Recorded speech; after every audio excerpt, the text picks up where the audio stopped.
इस YouTube channel में आप सभी का स्वागत है। आज का हमारा टॉपिक है विज्ञान कक्षा 8 अध्याय 3 और अध्याय का नाम है स्वास्थ्य एक अमूल्य निधि। जिज्ञासा बनाए रखें। चित्रों में दर्शाए गए रोगों को संचरणीय अथवा असंचरणीय रोगों के रूप में समूहित करें। प्यारे बच्चों, यहाँ पर ये चित्र दिखाए गए हैं और इनमें चित्रों के द्वारा विभिन्न रोग जो हैं दिखाए गए हैं, जैसे सर्दी जुकाम और फ्लू, आंत्रज्वर या टाइफाइड, मधुमेह या डायबिटीज़, अस्थमा या दमा और छोटी माता या चिकन पॉक्स।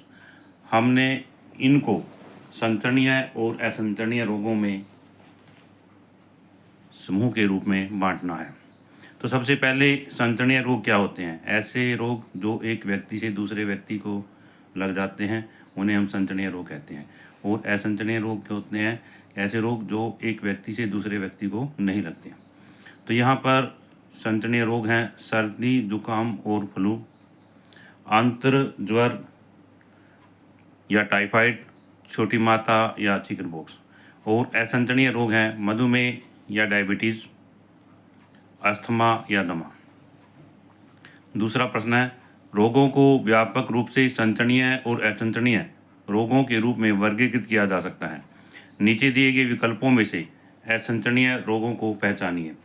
तो यहाँ पर ये दिए गए हैं आंत्रज्वर, अस्थमा, मधुमेह और खसरा। इसमें है कै भाग है इसका 1 और 2, ख है 2 और 3, ग है 1 और 3 और घ है 2 और 4। यहाँ पर इसमें इसका उत्तर है 2 और 3। तो 2 और 3 पे हैं अस्थमा और मधुमेह। क्या है भी? अस्थमा और मधुमेह। इसमें ये असंचरणीय रोग हैं दोनों, और इसमें आंसर आता है भाग ख 2 और 3। प्रश्न संख्या 3, आपके विद्यालय में फ्लू का प्रकोप हुआ है। आपके कुछ सहपाठी अनुपस्थित हैं जबकि कुछ खांसते और छींकते हुए विद्यालय आ रहे हैं। संक्रमण को और अधिक फैलने से रोकने के लिए विद्यालय द्वारा तत्काल क्या उपाय किए जाने चाहिए? तो इसका उत्तर है नंबर 1, स्कूल की सभी कक्षाओं को सैनिटाइज करना चाहिए। नंबर 2, बीमार छात्रों को स्कूल में नहीं आने देना चाहिए, घर पर रहने की सलाह देनी चाहिए। नंबर 3, विद्यालय के शिक्षकों तथा विद्यार्थियों को मास्क पहनने के लिए कहना चाहिए। नंबर 4, कक्षा के सभी दरवाजे तथा खिड़कियों को खुला रखना चाहिए ताकि साफ हवा अंदर आ सके। नंबर 5, संक्रमण को फैलने से बचाने के लिए स्कूल को बंद कर देना चाहिए। प्यारे बच्चों, यदि संक्रमण ज़्यादा बढ़ जाता है तो इसलिए स्कूल को कुछ दिन के लिए जो है बंद कर देना चाहिए। यदि आपके साथ बेंच पर बैठने वाले सहपाठी में फ्लू के लक्षण दिखने लगे तो आप उन्हें दुख अथवा ठेस पहुंचाए बिना कैसे प्रतिक्रिया देंगे? इसका आंसर है यहाँ पर, हम अपने साथी को मास्क का उपयोग करने, घर पर रहने तथा डॉक्टर को दिखाने की सलाह देंगे। इस स्थिति में आप स्वयं को और दूसरों को संक्रमित होने से कैसे बचा सकते हैं? उत्तर है, इस स्थिति में हम मास्क लगाकर, बार बार हाथ धोकर तथा दूसरों से उचित दूरी बनाकर स्वयं को और दूसरों को संक्रमित होने से बचा सकते हैं।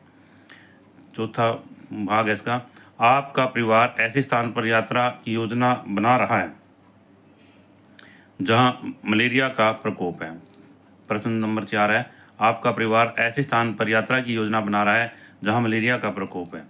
यात्रा से पूर्व, यात्रा के समय और यात्रा के पश्चात आपको कौन कौन सी सावधानियां रखनी चाहिए? उत्तर, यात्रा से पूर्व की सावधानियां। नंबर 1, डॉक्टर से सलाह लेंगे, मलेरिया की दवाइयां साथ लेंगे।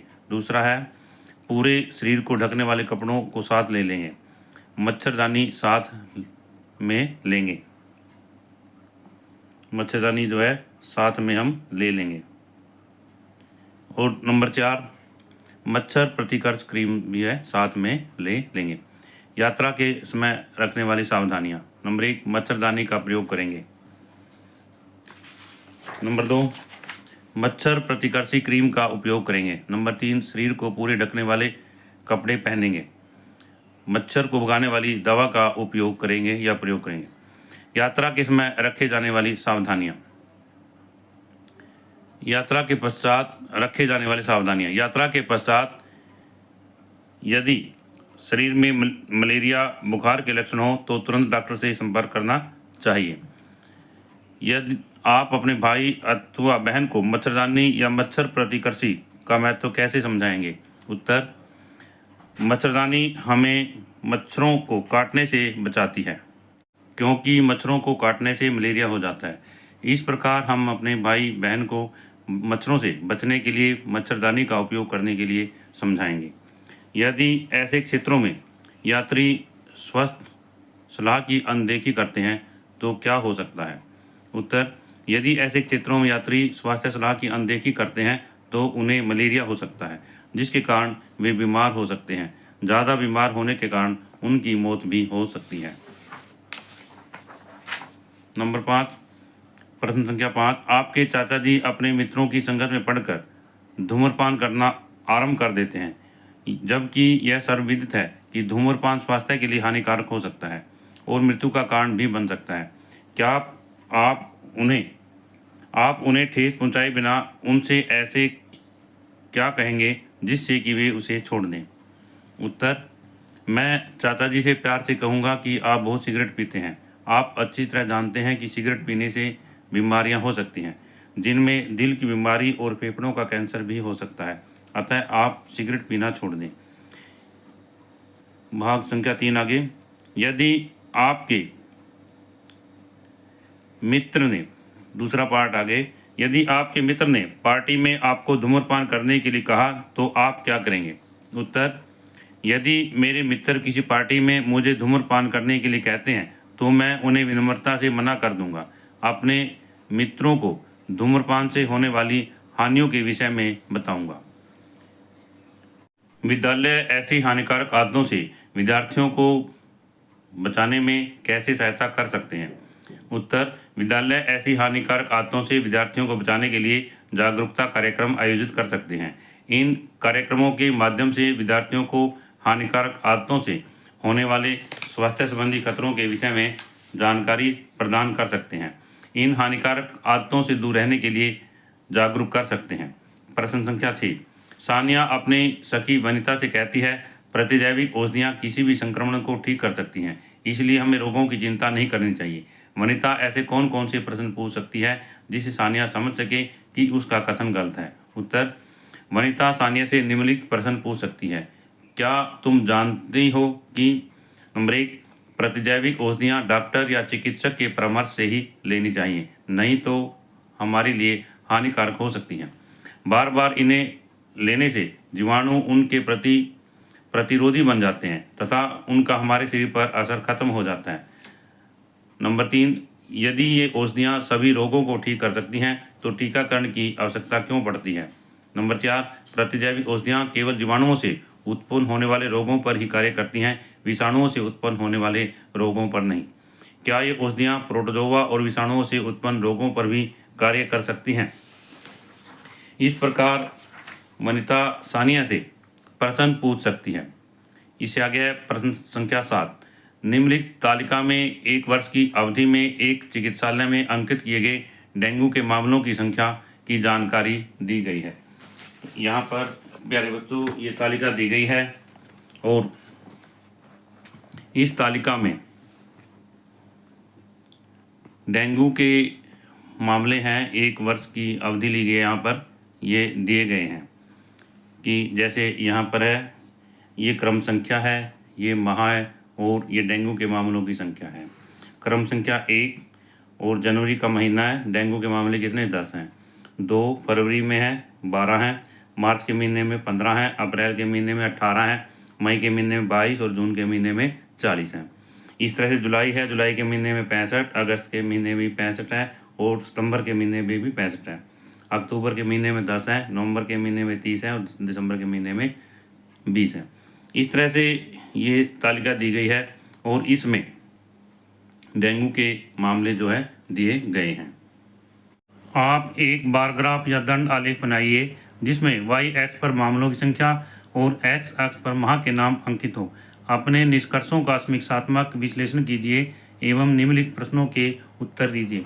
प्यारे बच्चों, यहाँ पर हमने ये बार ग्राफ बनाया है। इसमें x एक्सिस पर महीनों के नाम तथा वाई एक्सिस पर डेंगू के मामलों की संख्या ली है। इसमें यहाँ पर एक्स एक्सिस पर ये महीने के नाम है जनवरी, फरवरी, और इस तरह से यहाँ पर 10, 20, 30, 40, 50 ये क्या है, डेंगू के मामलों की संख्या है। इस तरह से हमने यहाँ पर ये बार ग्राफ जो है तैयार किया है। आप भी इसे बार ग्राफ को अपनी ग्राफ की कॉपी पर बना सकते हो। तो इस तरह से प्यारे बच्चों ये छोटा करके दिखाया हमने ताकि आपको सारा दिखाई दे, और इस तरह से है। इससे आगे है किन 3 महीनों में डेंगू के मामले सबसे अधिक थे। उत्तर में जुलाई, अगस्त और सितंबर में। इसमें जो ये बार ग्राफ है यहाँ पर से दिखाया गया है, जुलाई, अगस्त और सितंबर में कितने थे, 65। इससे आगे है किस महीने अथवा महीनों में मामले सबसे कम थे। तो इसमें यहाँ पर जनवरी का महीना दिखाया गया है और इसमें जो है मामले सबसे कम थे, कितने थे, 10। डेंगू के सर्वाधिक प्रकोप वाले महीनों में कौन से प्राकृतिक या पर्यावरण कारण हैं इसके मामलों में वृद्धि का कारण बन सकते हैं। इसमें कहता है अभी प्राकृतिक या पर्यावरण कारण कौन से ऐसे हैं जो इनमें डेंगू जो है ज़्यादा फैलता है। तो इसमें यहाँ पर उत्तर आता है जुलाई, अगस्त, सितंबर के महीनों में, जुलाई, अगस्त, सितंबर के महीनों में डेंगू के मामले सबसे अधिक होते हैं। इन महीनों में मानसून का मौसम होता है और वर्षा अधिक होने के कारण जगह जगह बारिश का पानी एकत्रित हो जाता है, जिससे मच्छरों को प्रजनन के लिए स्थान मिल जाता है। मच्छरों को प्रजनन के लिए स्थान मिल जाता है। इन दिनों में घरों में कूलर, गमले, टायर तथा घरों के आसपास पानी रुकने से एडिस मच्छर तेजी से पनपता है, जिसके कारण डेंगू सबसे ज़्यादा फैलता है। कुछ ऐसे निवारक उपाय समझाइए या सुझाइए जो समुदाय अथवा सरकार द्वारा ऐसे समय से पूर्व किए जा सकते हैं जब डेंगू के मामले सबसे अधिक होते हैं, ताकि डेंगू के प्रकोप को कम किया जा सके। उत्तर, डेंगू के प्रकोप को रोकने के लिए समुदाय या सरकार के द्वारा गड्ढों में रुका हुआ पानी हटाना चाहिए। नियमित रूप से कीटनाशकों का छिड़काव करना चाहिए। नंबर 2, मच्छरदानी का उपयोग करने व घरों में जालीदार दरवाजे लगाने के लिए प्रेरित करना चाहिए। प्रश्न संख्या 8, कल्पना कीजिए कि आप एक विद्यालय के स्वास्थ्य अभियान के प्रभारी हैं। इस भूमिका में आप संचरणीय और असंचरणीय रोगों को कम करने के लिए कौन कौन से मुख्य संदेश देंगे। उत्तर, संचरणीय रोगों के लिए संदेश, खाना खाने से पहले हाथों को धोना चाहिए, खांसते व छींकते समय रुमाल का प्रयोग करना चाहिए, घर के आसपास पानी इकट्ठा नहीं होने देना चाहिए। असंचरणीय रोग, संतुलित आहार लें, नियमित व्यायाम करें, पर्याप्त नींद लें तथा मानसिक स्वास्थ्य का ध्यान रखें। प्रश्न संख्या 9, यह सलाह दी जाती है कि वायरल संक्रमण जैसे सर्दी, खांसी या फ्लू में प्रतिजैविक औषधियाँ न लें। क्या आप इस सलाह के संभावित कारण बता सकते हैं। उत्तर, सर्दी, जुकाम और फ्लू जैसे रोग वायरस के कारण होता है। ये रोग जीवाणु के कारण नहीं होते। इन पर प्रतिजैविक दवाओं का कोई असर नहीं होता। बार बार प्रतिजैविक दवाओं को लेने से जीवाणु इन दवाओं के प्रतिरोधी बन जाते हैं। इससे दवाएं असर करना बंद कर देती हैं। इसलिए वायरल संक्रमण जैसे सर्दी, खांसी या फ्लू में प्रतिजैविक औषधियाँ नहीं लेनी चाहिए। प्रश्न संख्या 10, किसी संक्रमित व्यक्ति के उत्सर्जित पदार्थ द्वारा पेयजल की संदूषित होने पर निम्नलिखित में से कौन कौन से रोग फैल सकते हैं। यकृत शोथ, हेपेटाइटिस ए, क्षय रोग, टीबी, पोलियोमाइलाइटिस, हैजा, चेचक। उत्तर, किसी संक्रमित व्यक्ति के उत्सर्जित पदार्थ द्वारा पेयजल के संदूषित होने पर फैलने वाले रोग हैं यकृत शोथ, हेपेटाइटिस ए और पोलियोमाइलाइटिस या इसके बाद में हैजा। प्रश्न संख्या 11, इसमें यहाँ पर है, जब हमारा शरीर किसी रोगजनक रोगाणु का पहली बार सामना करता है तो हमारी प्रतिरक्षा प्रतिक्रिया सामान्यतः कम हो जाती है, परंतु जब उसी रोगजनक से पुनः सामना होता है तो शरीर की प्रतिरक्षा प्रतिक्रिया पहली बार की तुलना में कहीं अधिक प्रबल हो जाती है। ऐसा क्यों होता है? उत्तर: जब हमारा शरीर किसी रोगाणु का पहली बार सामना करता है तो हमारी प्रतिरक्षा प्रतिक्रिया उसे पहचानने की कोशिश करती है। उसके बाद में हमारे शरीर में उन रोगाणुओं से लड़ने के लिए एंटीबॉडी बनते हैं। इसलिए पहली बार की प्रतिक्रिया धीमी होती है, परंतु जब दोबारा उसी रोगाणु से सामना होता है तो हमारा शरीर उसे तुरंत पहचान लेता है। इससे हमारे शरीर में पहले से अधिक तीव्र गति से बड़ी मात्रा में एंटीबॉडी बनते हैं। इस कारण यह प्रतिक्रिया पहली बार की तुलना में ज़्यादा प्रबल होती है। प्यारे बच्चों, इस तरह से इस अध्याय के सभी प्रश्नों के उत्तर पूरे होते हैं। आशा करता हूं कि इस वीडियो के माध्यम से ये प्रश्न आपको समझ आए होंगे, और यदि यह वीडियो आपको अच्छी लगे तो आप इस वीडियो को लाइक करें, शेयर करें, कमेंट करें, और यदि आप इस चैनल पर नए हैं तो इस चैनल को सब्सक्राइब करें ताकि इस तरह की वीडियो आपको मिलती रहे।